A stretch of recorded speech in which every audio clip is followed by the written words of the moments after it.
Salam, Horas, Bapak, Ibu, Saudara-saudari yang terkasih di dalam Kristus Yesus. Mari kita mendengarkan firman Tuhan sebagai renungan bagi kita di hari ini. Namun sebelum kita mendengarkan firman Tuhan, mari kita bersaat teduh sejenak.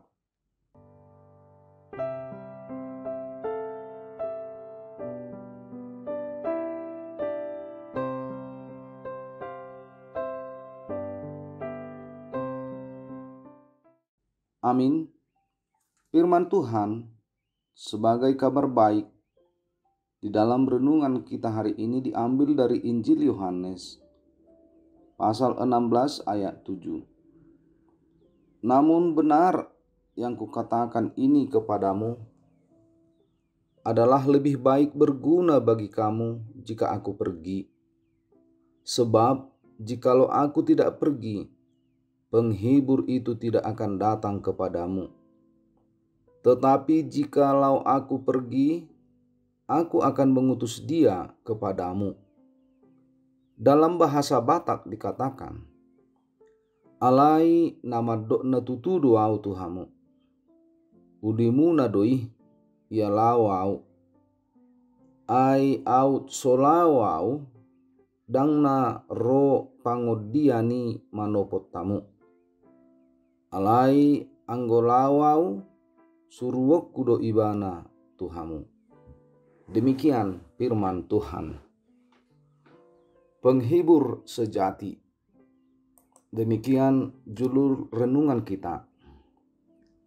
Bapak, Ibu, Saudara-saudari yang terkasih di dalam Kristus Yesus.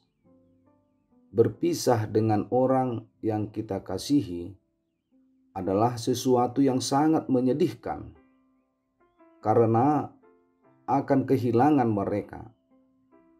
Mungkin banyak nasihat, canda, tawa, dan lainnya yang membuat kita sulit melupakannya dan berbagai kenangan yang telah dirasakan bersama-sama. Itu sebabnya ada pepatah yang mengatakan, bukan perpisahan yang kutangisi, tetapi pertemuanlah yang kusesali. Artinya, begitu menyedihkan bagi setiap orang jika berpisah dengan sahabat, orang tua, teman, dan lain-lainnya.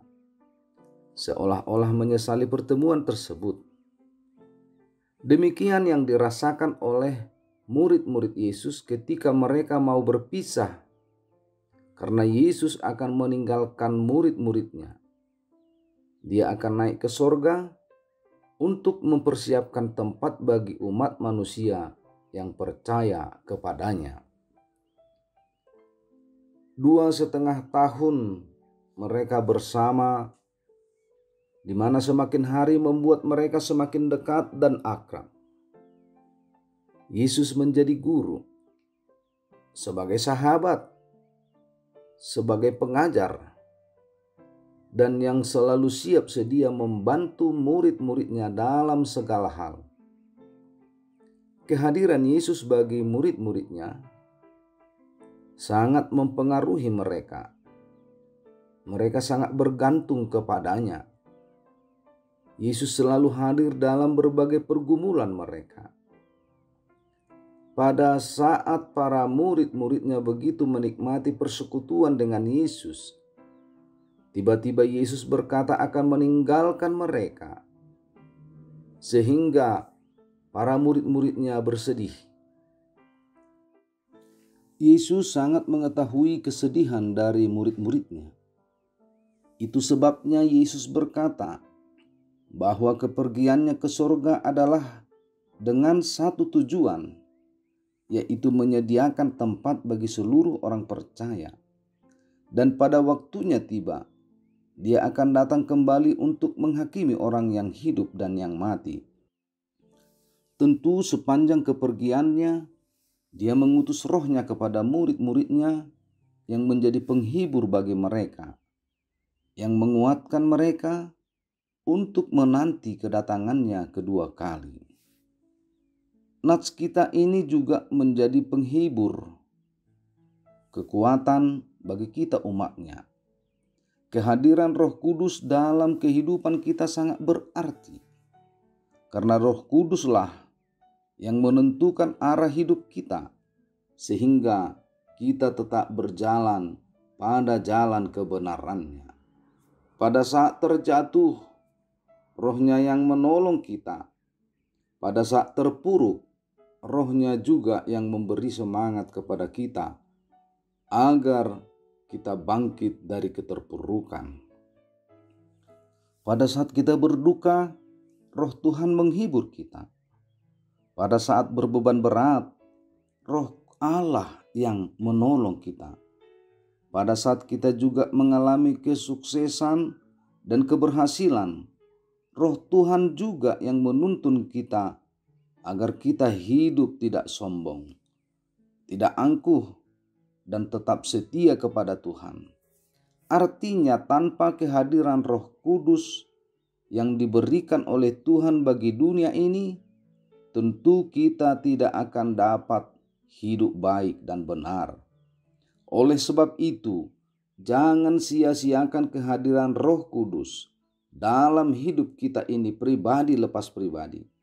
Buka hati untuk menerima Roh Allah agar hidup kita mendapatkan berkat, sukacita, dan damai sejahtera menjadi milik kita. Amin. Kita berdoa. Terima kasih Bapa Surgawi atas firman-Mu yang menyegarkan kami di hari ini. Tuhan telah mengingatkan kami akan Roh-Mu yang selalu menyertai hidup kami pribadi lepas pribadi, yang menuntun kami, memberi kekuatan, sehingga kami dapat berjalan pada jalan kebenaran-Mu. Sertai aktivitas kami hari ini, dan melalui Roh-Mu, kami dapat melakukan yang berkenan di hadapan-Mu. Ampunkan kami dari segala dosa kami, agar kami semakin layak memuji dan memuliakan nama-Mu. Terpujilah Engkau ya Tuhan, kekal sampai selama-lamanya. Anugerah Tuhan kita Yesus Kristus, kasih setia dari Allah Bapa, dan dengan persekutuan dari Roh Kudus yang menyertai saudara-saudariku sekalian. Amin.